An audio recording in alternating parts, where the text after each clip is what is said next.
Mic. People always leave the mic too high. Short people get no respect, but I'll try to cope. I'm Charlie Margolis, Chairman of the Human Rights Commission, and I want to welcome you and thank you for coming. I think it's going to be an extremely informative and enlightening evening, and I must say that seeing all of you here has really exceeded our expectations. I'm very pleased to see a full house. Anyone not living in a cave deep in the Himalayas knows that incidents of unarmed Afro-American men being shot by police has raised some serious questions about racial bias and law enforcement throughout the country. With this in mind, Chief Reed, Mayor Anwar, and I have had several meetings to explore ways for the community to learn and talk about these issues. Chief Reed wants our police department to take the lead in demonstrating commitment to equity and fairness for everyone. You see, that's the kind of town that we live in, where transparency and dialogue are valued and practiced. Chief Reed and Mayor Anwar have done a great deal of planning to work to make this event happen. Personally, I am and genuinely very proud to be associated with both of these people. For your information, by the way, all the caves in the Himalayas now have Wi-Fi.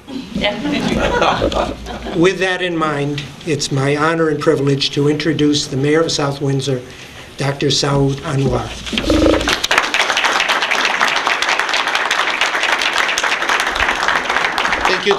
Thank you, Charlie. Good evening, everyone. It's truly an honor for us in South Windsor to host our friends and family and community. What I wanted to start off with, we're living in very interesting times, and the interesting times are such that if you see something happening in any part of the world where, or in our own community, where something wrong happens, and you can actually identify the perception of those individuals, it appears in the minds of people that everyone with that appearance would be of a similar mindset. And that's a very slippery slope for perceptions. And at times, in the recent past, with what happened in Ferguson and what is continuing to happen and what we are learning, actually does not represent everyone, does not represent anyone but those people. But it's important for us as a community, us as a society, to start to have some important conversations and find reasons to talk about these things. You know, if you look at it, we are one family. And if the family members do not talk to each other, then the families are not close-knit. And then we are living in challenging times, and it's important to have safer, stronger communities. In order to create those safer, stronger communities, we need to have conversation, and today is actually a starting point to have some serious, critical discussions and conversations amongst ourselves. And I'm so happy that people are here in this room. I'm proud of our police department who's here, who's actually part of the organization of this event and discussion. And this actually, later today you'll learn that there is a value for us to have this conversation, but also the fact that a police department is front and center, and hopefully we will have other towns follow the same pattern and follow the same example and have these conversations. There are a number of people I wanted to thank, and of course first the Human Relations Commission, who have been at the front to try and be the main organization doing this, along with the police department, our South Windsor Library for hosting us, and many of the members of the community who are here and supporters, but there's a corporate sponsor here today, and we are very grateful for Mr. Manoj Tripathi of the Tata Consultancy Services for some of the refreshments that you will be able to enjoy later. And we want you to stay and have an open discussion and conversation, and we'll probably have, after the end of the discussion, we'll probably have sidebar conversations so you can stay back and enjoy some of the stuff. We are honored that we have some amazing people who are going to be part of the conversation. If I may ask our panelists to come to the front, and then we will ask our keynote speaker to start. But first I wanted to have Mr. Wright come in, who's the chair of the Connecticut African American Affairs Commission. Thank you for coming, and then we will...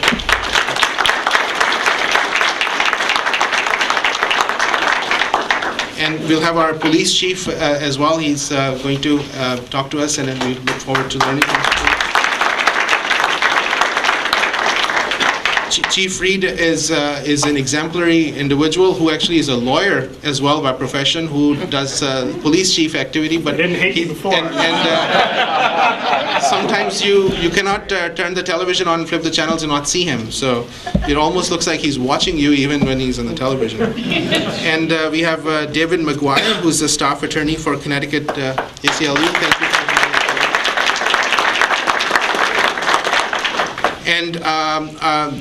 And our executive director for Connecticut Commission on Human Relations and Opportunities, that is Ms. Tanya Hughes, and I'm honored that she's going to be here, and she's going to be our keynote speaker today. So the introductions of all of these speakers is in the paper that you'll be able to access. You can read about them. In order to make sure that we remain on target on the conversation, I wanted to not spend time on the introductions. And with that, I want Tanya Hughes to please come and speak to us. Come over. Thank you.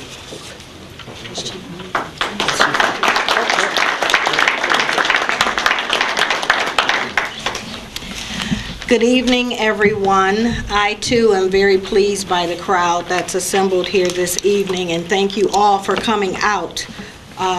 The day has been long. Today was our commission meeting, and I started out at 6:45 this morning, leaving Bridgeport, so bear with me.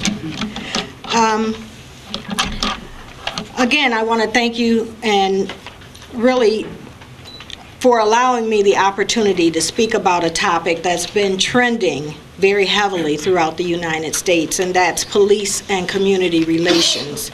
The 50th anniversary of Selma and the events of Bloody Sunday has the country emotionally charged, and rightfully so.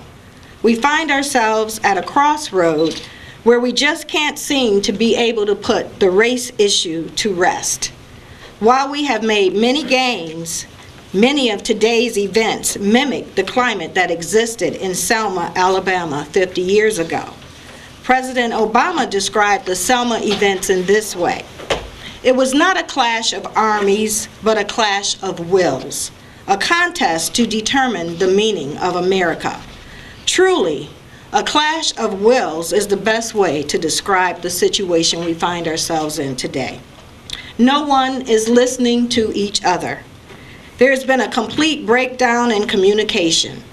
We are simply biding time for an opportunity to tout our own positions. As director of CHRO, I fully understand the gravity and importance of the work we do at the Commission.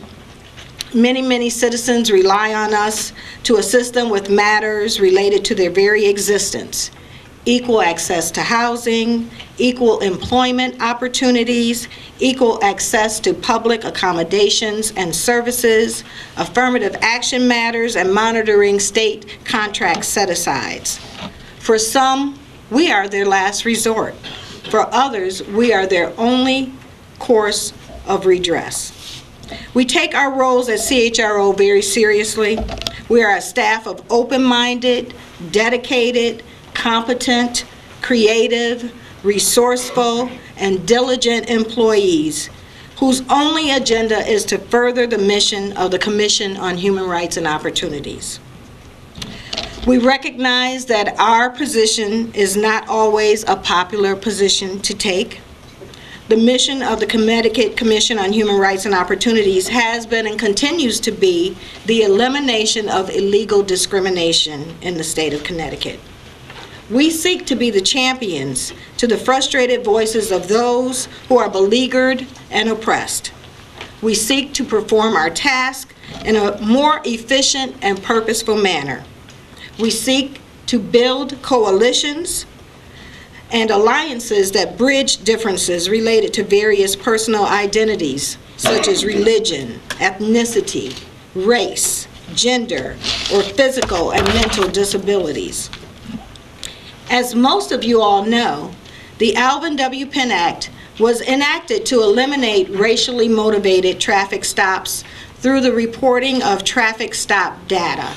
It requires that an annual report be prepared for the Governor and General Assembly summarizing traffic stop statistics collected by law enforcement agencies in Connecticut.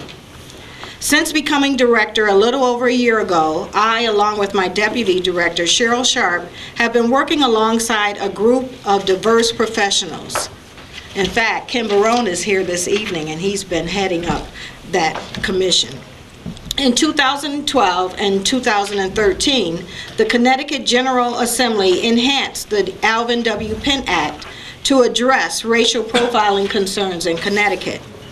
The intent of revising this legislation was to ensure a more rigorous application of the initial law while allowing for methods and guidelines to be put in place that would effectively infuse current and future best practices into all facets of key provisions, such as the data collection, analysis, training, and complaint processes.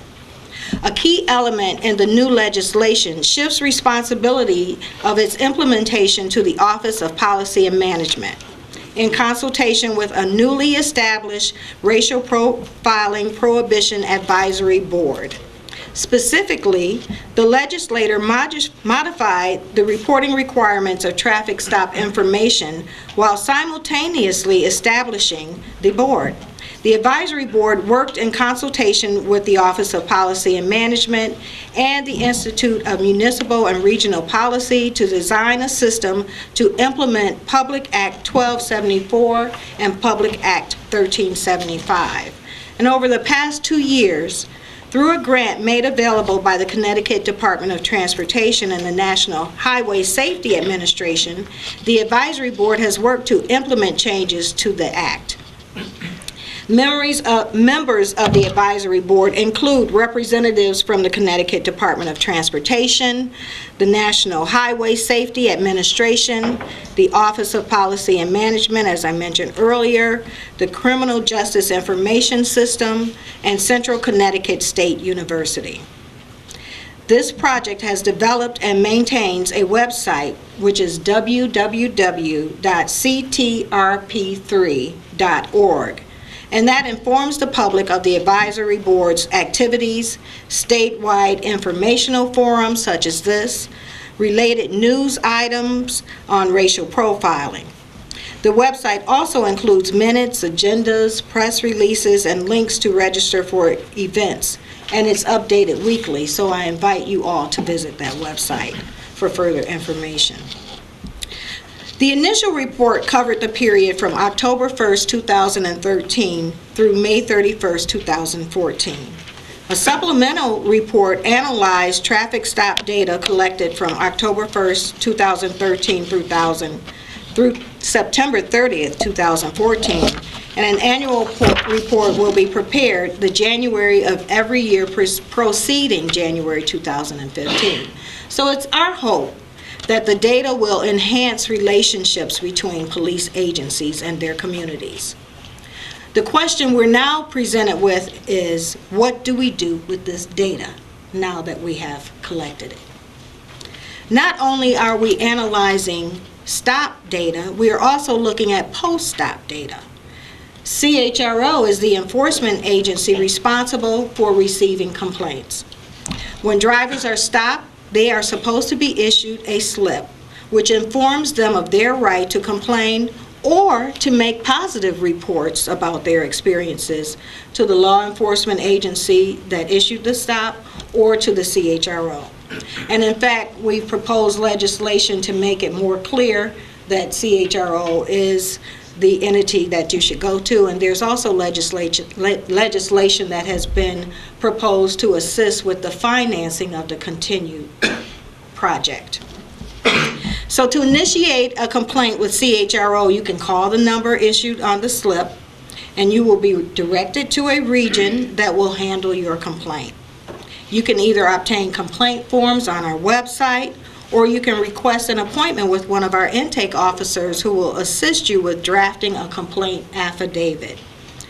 There are statutory time frames that direct how long a complaint it should take to serve a complaint, how long the respondent has to answer it, and how long it should take to move through each stage of our process. And it can be a very lengthy process. Although over the past 2 years, we have significantly streamlined our time frames, and we're starting to see great results. The South Windsor Police Department should be commended on initiating tonight's dialogue with the community about police and race relations. Clearly, this is a very sensitive subject, and parties tend to be polarized about their perspectives. Enforcement officials believe they are performing their jobs honorably. They take their oaths to protect and serve seriously and resent being labeled as rogue cops. Many people who have been subjected to multiple or repeated traffic stops often believe their race was a factor in the reason they were stopped. They do not believe they were violating any traffic laws and believe that but for their perceived race or religion or ancestry, the stop would never have occurred. Tonight, I am hopeful that this discussion will allow us to truly listen to each other and not rush to judgment.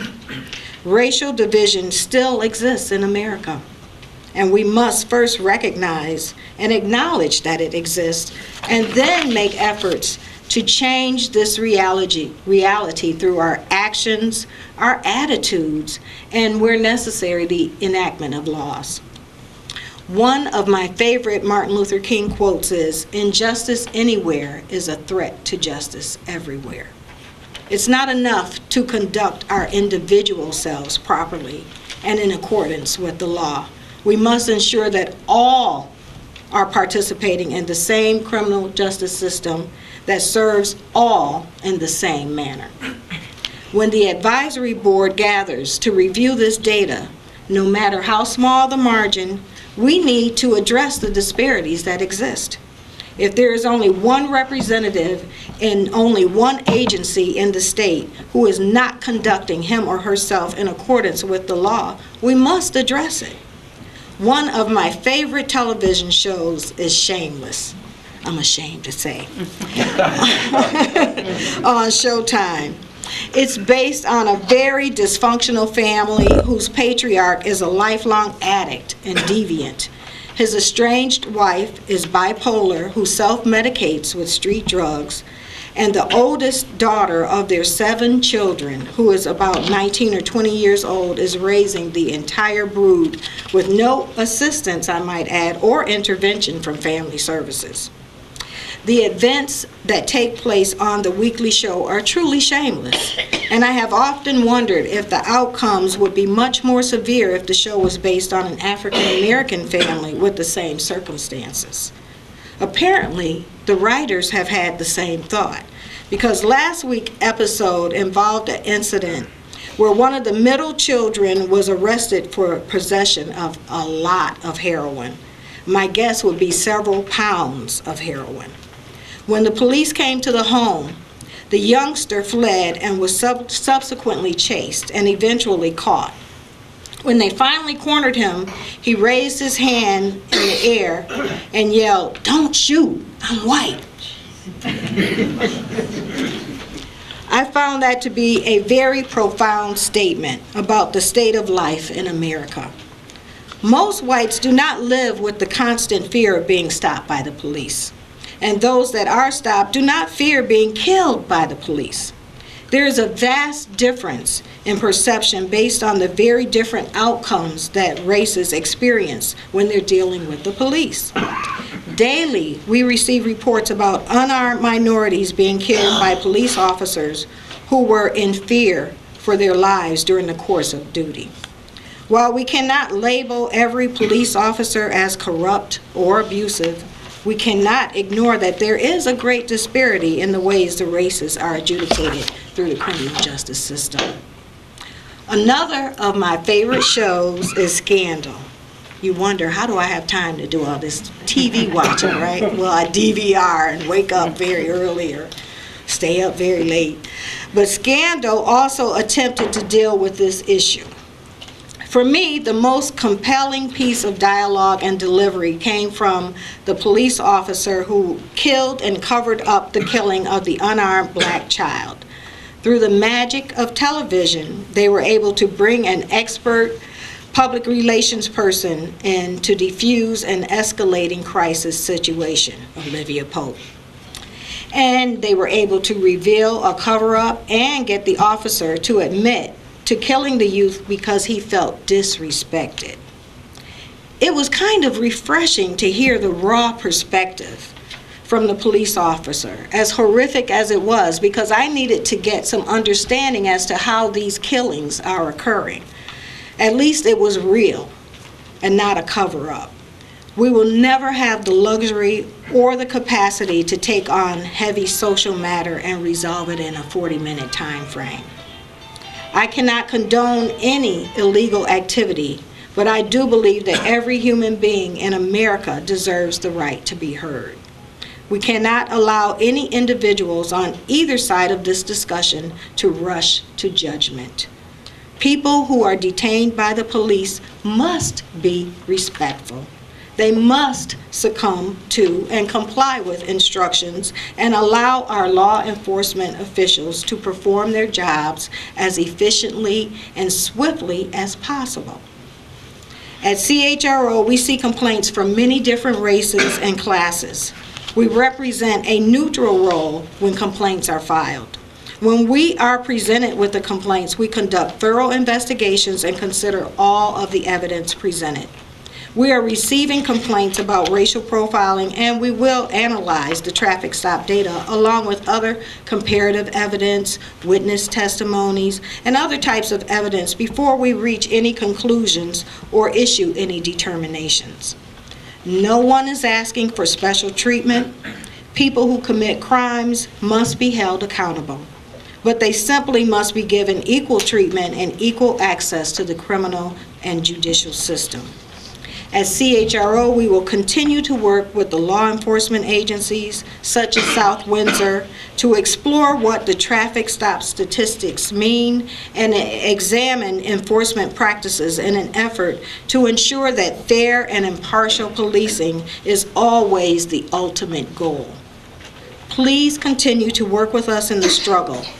We must build links strong and tied to our areas of common interest, recognizing the importance of the contributions that every group can make to our society as a whole. We must begin the discussion by keeping an open mind, hearing each other out, and listening to all of the evidence that is being presented, regardless of who is presenting it. And I have brought with me copies of the acts that are pending, and I'll be sitting on the panel if anyone has any questions. So thank you so much.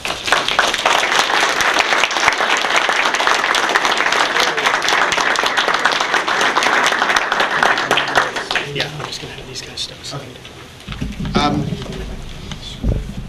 Do some slides.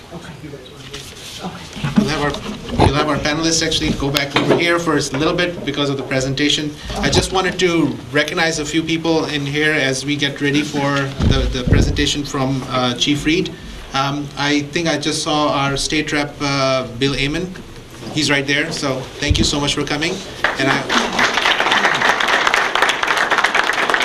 I also saw our State Rep Jeff Curry. He was here as well. There he is. Thank you. And I know our council members are here as well. Councilor Steve Wagner and Councilor Andy Paterna. And if I'm missing any of the town council members who are here, please raise your hand. Okay, I think others may be coming in later as well. And I also wanted to introduce, welcome one of our friends, Azika Jennings. Azika, if you want to stand up for a second. Azika is a Community Relations Service Director for the U.S. Department of Justice for the entire state of Connecticut and Massachusetts. So he actually was physically in Ferguson. He was deployed there and helped take care of some of the issues, and we will probably get to hear a bit from him in the Q&A session. And I also thank you, Azika, for being here. Great, thank you. And Mr. Ken Barone, who's actually behind some of the data and information that we have with the CCSU, so thank you so much for coming in as well. Thank you. All right, Chief, it's yours. I may need those, you never know. Good evening, ladies and gentlemen. I'm Matthew Reed. I'm the Chief of Police here in South Windsor, also a resident of South